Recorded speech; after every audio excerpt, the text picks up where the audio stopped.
Hello everyone. We are going to last chapter in this paper, numerical techniques. So paper chapter name is numerical solution of ordinary differential equation. Last lecture we see the numerical integration, and now in this topic we are going to numerical differential equation. So in this chapter we obtain the numerical solution of the first order ordinary differential equation, which of the type dy by dx is equal to f of xy with initial condition y of x naught is equal to y naught by following methods. There are totally three methods in this topic.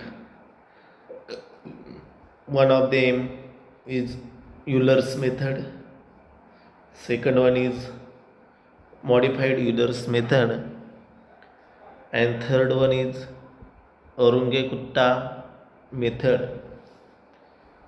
These are the first one method is easy and remaining two methods are very difficult,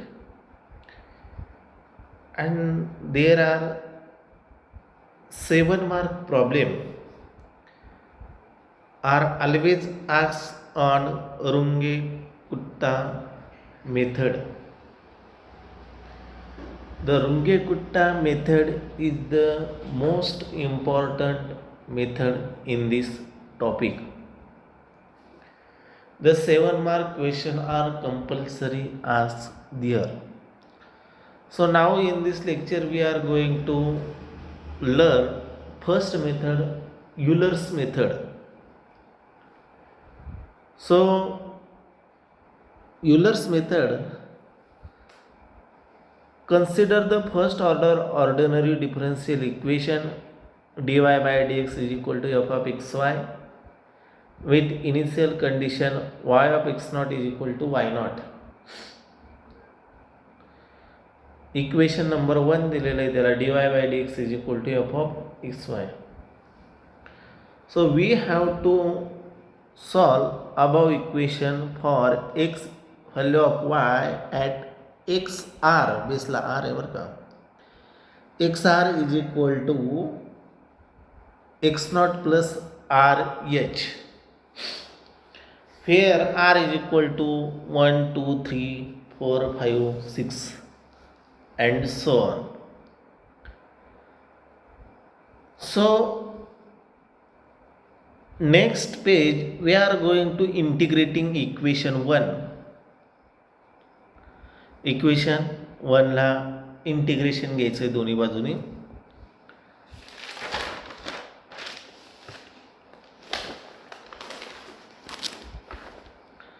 integrating the equation 1 x naught to x1 dy by dx is equal to dx is equal to x naught to xn f of xy is dx. Integration and derivative are opposite process. Integration आणि derivative एकमेकांच्या विरुद्ध क्रिया आहेत. जर आपण इंटिग्रेशनचं derivative घेतलं किंवा डेरिव्हेटिव्हचं integration घेतलं तर इंटिग्रेशन डेरिव्हेटिव्ह एकमेकांना कॅन्सल होतात. मग काय शिल्लक राहील, y of x not to x1 is equal to integration x not to x1 f of xy dy. इथं upper limit minus lower limit केलं आहे y of x1 minus y of x not, आणि इकडं same integration x not to x1 f of xy. y of x1 म्हणजे y1, y of x not म्हणजे y not is equal to integration x not to x1 f of xy dx. So next step y not इकडं, पण मला सांगा आपण integration कोणत्या इंटरवलवर घेतलं, x not to x1, आणि मग इंटिग्रेशनची हे f ऑफ xy ची काहीतरी ठराविक व्हॅल्यू असेल. त्याला आपण खाली ॲझ्युम केलं, assuming f of x y is equal to f of x not y not, आणि f of x not y not हे वरच्या इक्वेशनमध्ये पुट केली तर वाय मायनस वाय नॉट हा वाय नॉट इकडे घेतला चिन्हाच्या, y one is equal to y not plus integration x nought to x one f of x not y nought d x. आता f of x not y not काय झाला, constant झाला तर तो काय होईल, इंटिग्रेशनच्या बाहेर integration d x. So integration d एक्सचं इंटिग्रेशन किती येणार, एक्स येणार. So y nought f of x not y nought x into x one x nought, upper limit minus lower limit करा, x nought minus x one minus x nought होईल, आणि त्या x nought minus x वनला आपण H नाव दिलेले आहे. So y one is equal to y not plus h into f of x not y not. हे तुमचं पहिलं सोल्युशन झालं. असं कंटिन्यू करत चालायचं आहे. इन जनरल सांगायचं, इथं वाय वन असेल त्यावेळेस इथं वाय नॉट आला, इथं एच आणि f of x not. In general काय होईल, कंटिन्यू जर तुम्ही ह्या पद्धतीने सोडत गेलात एक्झाम्पल, तर continuing in this way we get y n plus one is equal to y n plus h into f of x n y n, यांची व्हॅल्यू 0 ते सो ऑन. हे सगळ्यात महत्त्वाचं इक्वेशन आहे. वाटलंच तर ह्या इक्वेशनला IMP इक्वेशनसुद्धा तुम्ही म्हणू शकता.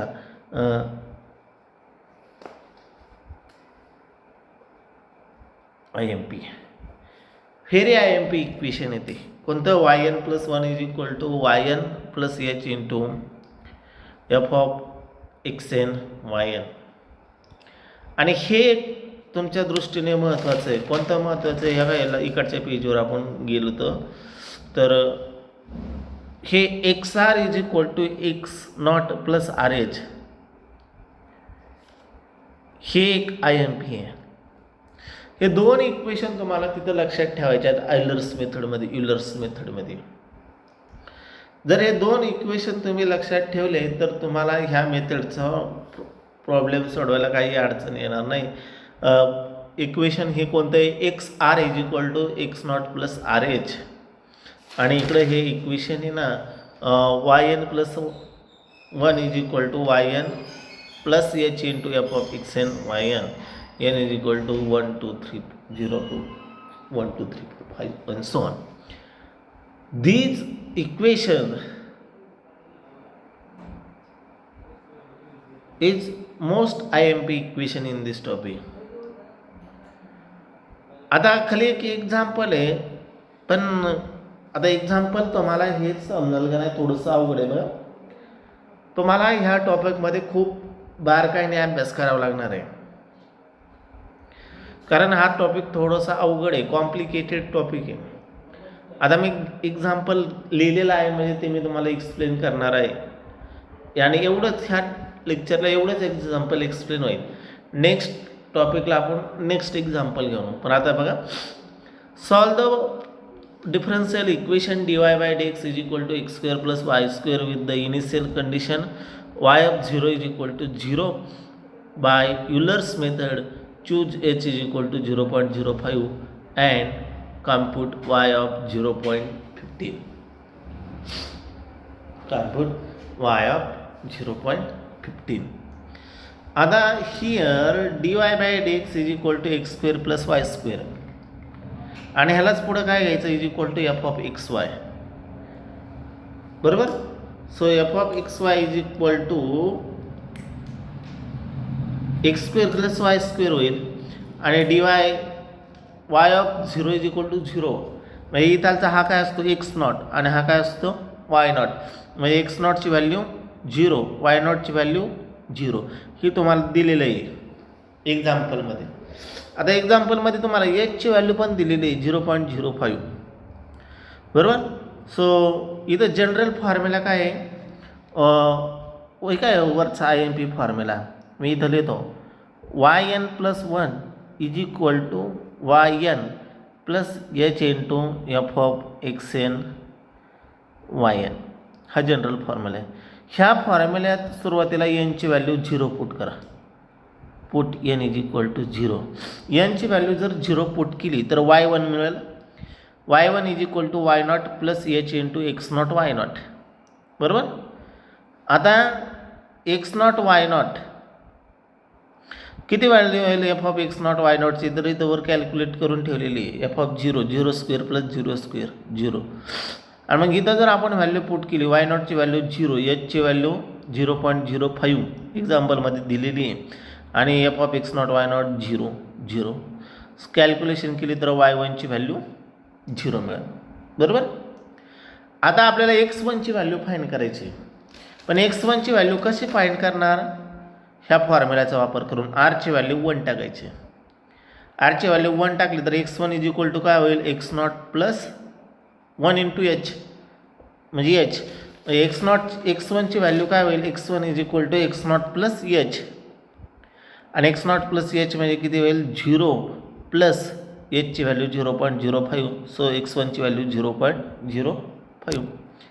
मग F of x1 y1 calculate करायचा. x1ची व्हॅल्यू 0.05, वायची व्हॅल्यू 0 आणि मग फॉर्म्युल्यात किमती टाकल्या एक्स स्क्वेअर प्लस वाय स्क्वेअरच्या, तर 0.05चा स्क्वेअर प्लस 0 स्क्वेअर आणि 0.05चा स्क्वेअर 0.0025. कळलं. F of x1 y1. आता put n is equal to 1. कुठं n इज इक्वल टू 1 वट पुट करायची, इथं काय होईल y2 1 प्लस 1 2 होईल. y2 is equal to y1 plus h into f of x1 y1. y1ची व्हॅल्यू 0 आहे ही इथं कॅल्क्युलेट केलेली, प्लस एचची व्हॅल्यू 0.05 इंटू 0.0025. ह्याचं उत्तर केलं तर 0.05 इंटू 0.0025 तर 0.000125 उत्तर येते. आता ही y2ची व्हॅल्यू आहे. आता पुढं आपल्याला ही लक्षात ठेवा, हे पुढं वापरायची आपल्याला. y2ची व्हॅल्यू 0.00125 आहे. आता आपण x2 कॅल्क्युलेट करू. x2चा फॉर्म्युल्यात काय होईल बरं, x2 is equal to x not plus 2h होईल ना, कारण XR is equal to x not plus RH असतं. तर एक्स नॉट प्लस 2h आणि 2h म्हणजे 0 प्लस 2 इंटू 0.005 आणि 0.005ला जर आपण 2 निघालो तर 0.1. ठीक आहे. आणि मग एफ ऑफ x2 y2 काढायचा, 0.1 गुणिले 0.00125 फॉर्म्युल्यात किमती टाकली 0.1 स्क्वेअर प्लस 0.0000125. सो उत्तर येतं 0.01. मग y3ची व्हॅल्यू कॅल्क्युलेट करायची. Put n is equal to किती पुट करायची, put n is equal to 2. y3 is equal to y2 plus h into f of x not y not आणि ही व्हॅल्यू मिळाली 0.00125 y2ची व्हॅल्यू आणि 0.05h आणि f of x2 y2 0.01 calculation केलं तर 0.0000625. ही काय झाली तुमची y3 आणि हीच तुमची काय असणार आहे 0.15.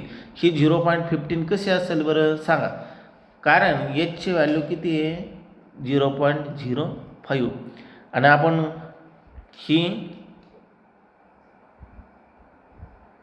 वाय नॉट y1च्या वेळेस किती आली 0.05 आली. बरोबर. y2च्या वेळेस किती झाली, ती ॲडिशन झाली, ते 0.1 होईल, 2 वेळा ॲडिशन. आता y3च्या वेळेस किती होणार, 3 वेळा ॲडिशन होणार म्हणजे 0.015 होणार. म्हणजेच हा काय झाला तुमचा y3 आहे आणि तो 0.015 आहे. अशा पद्धतीने तुमचं हे एक्झाम्पल इथंच तुम्हाला आहे. थोडेसे अवघड आहे पण सगळं सोपं असून जमणार नाही. एखादा टॉपिक काय ना अवघड पाहिजे ना. ठीक आहे. आपण ह्या टॉपिकवरती आपण अजून एक्झाम्पल घेणार इथं नेक्स्ट लेक्चरला. पण तुम्ही हे बारकाईने एक्झाम्पल नीट ऑब्झर्व करायचं आहे, कारण पुढचे एक्झाम्पल ह्याच्यापेक्षाही अवघड असतील. इथं फंक्शन सोपं होतं. काय फंक्शन होतं x square plus y square. काही वेळेस अवघड फंक्शन असतात, एवढे सोपे नसतील काही वेळेस x square plus y square. काही वेळेस अवघडसुद्धा असतील, मग त्यावेळेस तुम्हाला तिथे कॅल्क्युलेशनमध्ये सावधानता पाहिजे. So we must be prepare for calculation.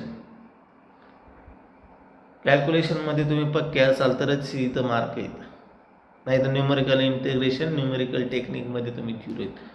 So whatever it may be, we are going to next lecture some more examples on Euler's method. ठीक आहे, वी स्टॉप हिअर.